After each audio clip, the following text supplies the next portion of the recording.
Welcome back to the I Don't Want a Divorce podcast.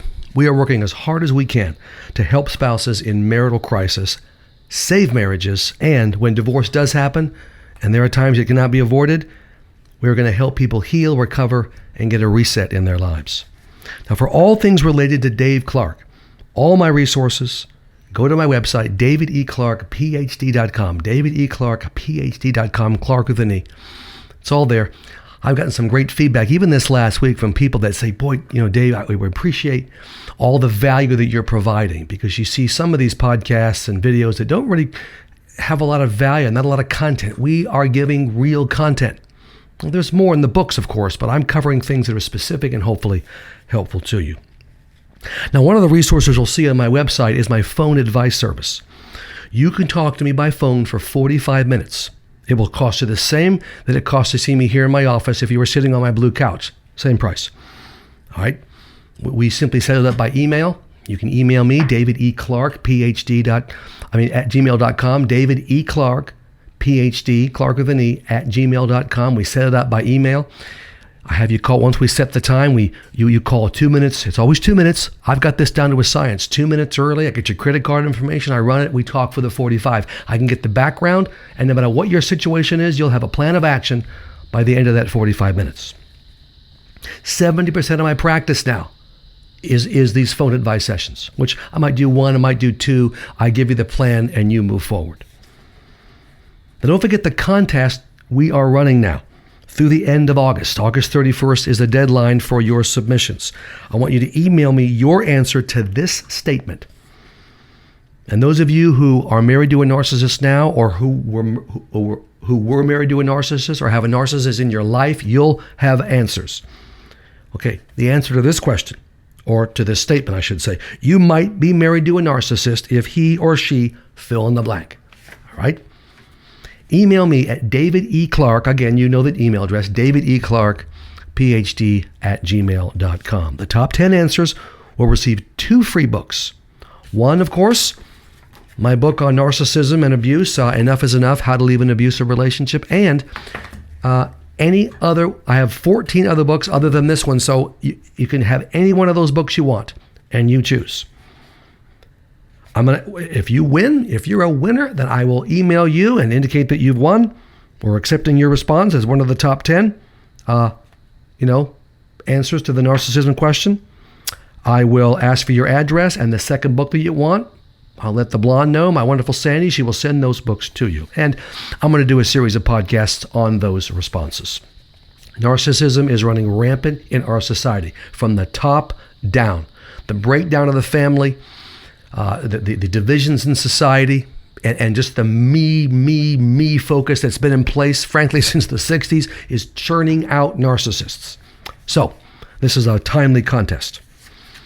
Now, before today's podcast topic, which is going to be the second part of forgiveness in the divorce recovery process, I'll answer a question from a podcast subscriber. This question relates to forgiveness, which is what I'm dealing with in these current podcasts. Here's the question. Lady says, I went to see my pastor because I was having trouble forgiving my ex for the terrible things he did and said to me. Yeah, very common. I see that every day in my office here in Tampa and over the phone in phone advice sessions. He told me, now the pastor has told her a series of things that frankly are not correct. So as I go over what the pastor said, I'm going to give my responses, okay, and that in essence becomes my answer to her question. And of course, she's wondering, is what my pastor said true, and how can I heal? The pastor said to this lady who's ravaged by her ex, she's divorced now, she's trying to get through the recovery process. He said, well-meaning, just decide to forgive, pray with me, and it's done. You will have forgiven. Yeah, that's not true. That's my response to that. It's not true. No work was done. There's a process to go through. Pastor said, you don't have to rehash all the pain. My response is, yeah, you do. There's no other way to heal. That's what they taught me in psychology school. I've seen it true 35 years now. Then he added, and this has a little punch to it, and he believes this, even though it's not true and it's not even biblical, God doesn't want you to rehash all the pain. That's not true. Yes, he does. People in the Bible go over their pain in detail. David did, Job did, Paul did. There are specific stories in the Bible on traumas and specific things that happen. Yes, you rehash it. And God's fine with you. In fact, God wants you to do that. You only learn in the present and the future from what has happened in the past. The pastor said, going over the pain will only make it worse. No, that's also not true. Quite the opposite. Working through the pain is the only way to heal. And here's the kicker. Delivered with a straight face by her pastor. Well-meaning guy, godly man. If the decision to forgive and the prayer doesn't work right here in my office, then it's a faith issue. Your faith is weak. Get closer to God and keep trying. And the closer if you reach a certain closeness with God, then you'll be able to forgive. That's absolutely not true. Talk about guilt. God does give you the power to forgive, there's no question, but you've got to do the emotional work. God is going to be with you through the whole process of forgiveness, but you have to do the work.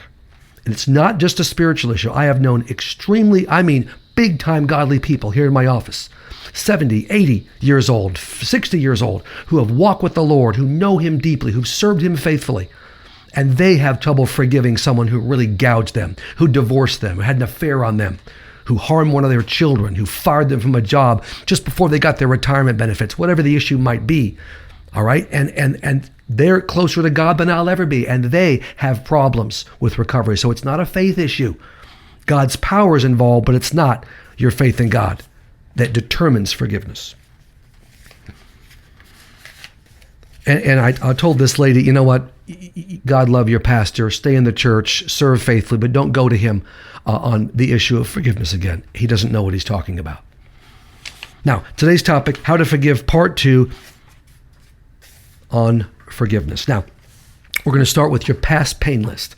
If you see Dr. Clarke in therapy or I talk to you on the phone, I'm going to talk about, if you've got a forgiveness issue, your past pain list. Everyone has a past pain list. I have a past pain list. You have a past pain list. This is all the persons who have significantly wounded you in the past.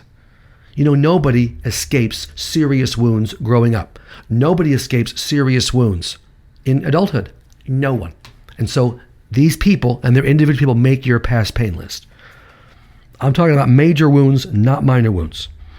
There's no need to do this hard work to forgive minor offenses. I mean, who cares about that? You do have to deal with those who have seriously wounded you. Yes, you do. That gets inside of you and it affects your life.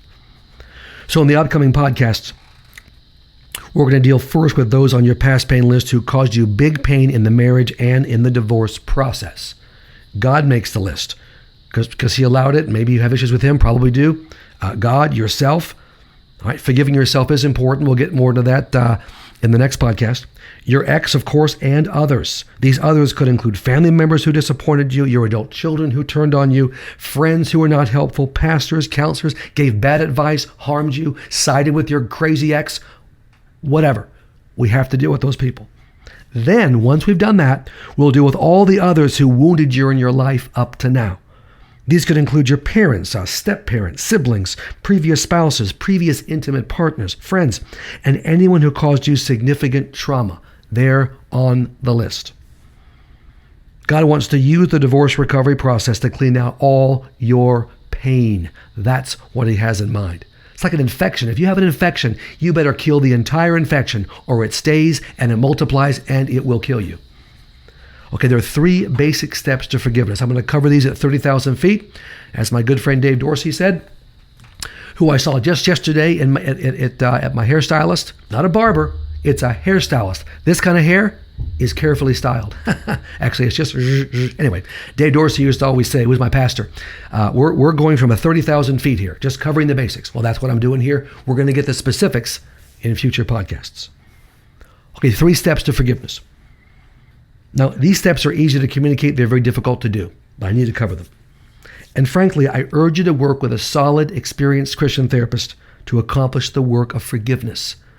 I hate to say this, don't see your pastor, don't see a biblical counselor who's not trained. What you're looking for is a licensed, of course a solid Christian, licensed in your state, experienced, and who does not blame you for the divorce.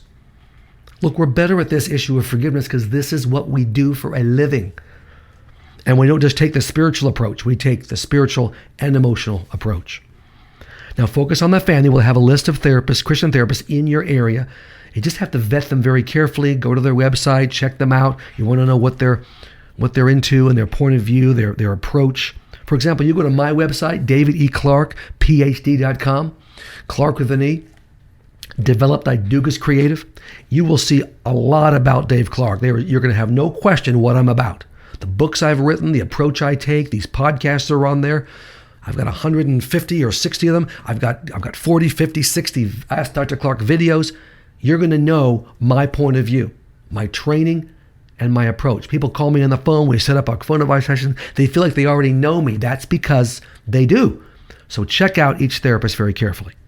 Of course, you meet in person, even on the phone, you have to have a click, but check them out thoroughly. Now, these 3 steps will take time. How much time each step requires is variable. It depends on your personality, the level and complexity of the trauma, and the role of God in the process.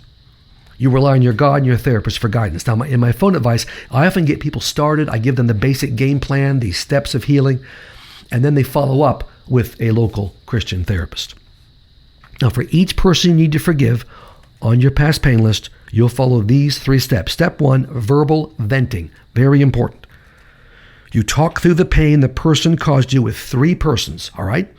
You're going to talk it through with God. You're going to talk it through with your recovery coach, which is a close friend or a mentor that's working with you in the process. I mentioned that person before in this podcast series. And your Christian therapist, if you have one. This will usually not be one meeting with each of these 3 persons. It will be a series of venting conversations as the pain spills out of you. It's like pumping pain out of a septic tank. It takes time. You have to keep doing it. You talk in detail about what happened. When I have clients talk through issues, it's not in generalities. That doesn't heal you. It's the details. It's exactly what happened and your reaction to each step in the trauma. You talk about the damage the person did to you, the impact on your life. These venting sessions will jumpstart the whole healing process. They'll connect you to your emotions. They'll identify the specific memories God wants you to heal from and forgive. Now, here's the good news. You don't have to heal and remember every hurt, every major hurt inflicted by the person. All right, there could be just too many. But as you vent, God will give you the memories He wants to give you. It could be 10 memories, 8 memories, 4 memories. And you know what happens psychologically? These 4, 8, 10 memories will cover all the hurt that you've experienced from this person, and you can clean it all out. I did an individual intensive recently, in fact, just this last week, and this dear lady came in, and she had a lot of pain in her life, and she had to clean a lot of it out with her ex. And the first 90 minutes was all about just because we'd already had a phone session, so I had her background. She just launched and verbally just talked through 90 minutes straight of the pain her ex had caused and the marriage, and from the dating days all the way through. There were red flags she missed. She knows that now. She covered all the key events. It was awful. She was sobbing. It was intense, but it's very healing. That's the verbal venting piece. And of course, she's going to follow up. I think in her case, I'm going to do a few more phone sessions, but she's going to follow up with a local therapist and continue that process of venting as needed. And also to God, and also to her recovery coach. Step 2 is what I call the throw-up letter. You've done the venting, and now you're going to do some writing. The throw-up letter is step 2. When you're done verbally venting and know the memories to work on, okay, you've identified them, you sit down and write a letter to the person who wounded you. Let's say it's your ex, all right? Boom. Dear Bob. It's always Bob, all right? I got something, or maybe not even dear Bob, or Dirtball, whatever. You can use pen and paper or type it into an electronic device. That's okay. And although it is written directly to the person, no question, I'm talking to you, buddy or woman, you will not send this letter or share it in any direct way with that person. No. Why invite more pain and trauma? This is, again, release forgiveness, not reconciliation forgiveness. You're going to read this letter to God, to your recovery coach, and to your therapist. The throw-up letter is the written version of your verbal venting. You cover what happened, your emotions, the damage the person did to you, and the impact on your life. It's raw, it's visceral, it's completely honest. You hold back nothing. You make no excuses for that person.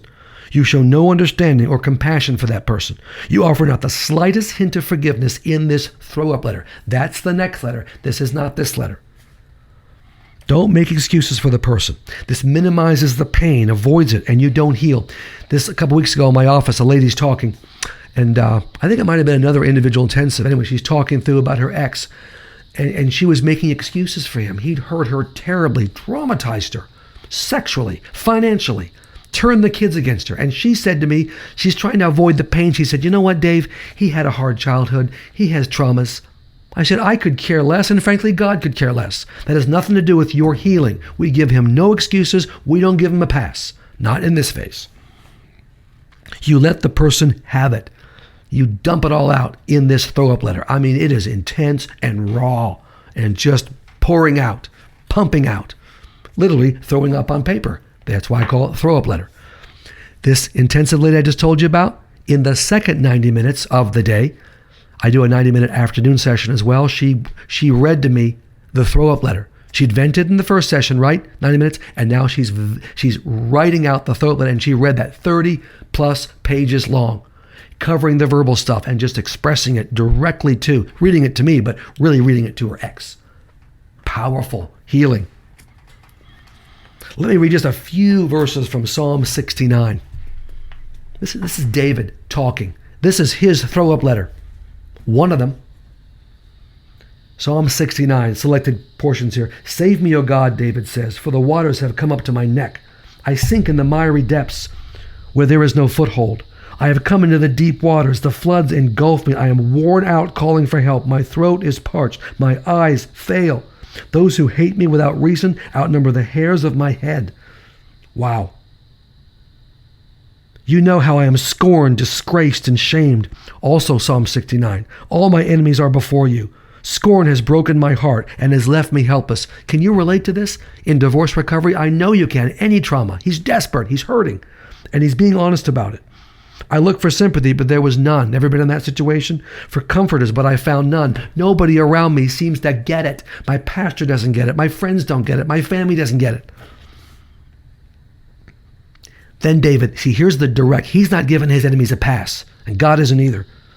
He says to God, pour out your wrath on them, his enemies. Let your fierce anger overtake them. May their place be deserted. Let there be no one to dwell in their tents. Yeah, that's exactly right. Let them have it. Now, later on, there's forgiveness, there's release, but that's not in this phase. Now, finally, step 3, the forgiveness letter. We'll close with this. You're ready now. And by the way, I'm going to have examples of this in podcasts to come so you'll know what to do. But after the verbal venting and the throw-up letter, you're ready to write the forgiveness letter to the person you're forgiving. And just as with the throw-up letter, you're not sending this letter. All right, this is for your purposes, written and read to God, your recovery coach, and your therapist. Maybe Dr. Clarke on the phone or in my office. In the forgiveness letter, you include a brief summary of what happened and your emotions. Then you correct the lies that trauma put into your head and make it clear you will no longer allow the wounds to impact your life. Finally, you close with words of forgiveness. See, with all the venting and all the process and all the throw-up letter, now you can say, with God's power, I forgive you. I release all the pain to God and leave it in the past. See, many Christian counselors and pastors want to start with this. This is not where you start. This is where you end up after the process of healing. Now, once you've read this letter to your 3 support persons, you put the person in the empty chair. In this case, let's say it's your ex, and you read it directly to him. And you can have a support team member in the room during this reading. Psychologically, when you put the person in the chair, the person is actually in the chair. God makes that happen. It's as if the person was there, and it will work. You may have to have a few follow-up talks with your support team members, your therapist, God, after the letters have been written and read, but this is the basic process. Now, in the following podcasts, I'm going to give examples of these letters so you know exactly what to do. And again, for the entire process, get I didn't want a divorce, now what? You want to make sure you completely heal. God may have a new partner for you to marry, and he wants you to raise your kids and live your life. If you've not cleaned out, if you've not forgiven people, then you'll be held back. You'll be limited. True forgiveness will clean out all your unresolved pain, eliminate your false guilt, and give you the freedom to move forward in your new life. So, coming up, we're going to get to the specific work of forgiveness. Now, as I close, help us grow our audience and help more and more people by subscribing to this podcast, sharing these podcasts with others, and by leaving a rating and a review on Apple Podcasts. This helps us. You're not going to hear this kind of material in very many places, All right? It's straight, it's honest, and hopefully it will make a difference in your life. Until next time, Dr. David E. Clarke, PhD, signing off.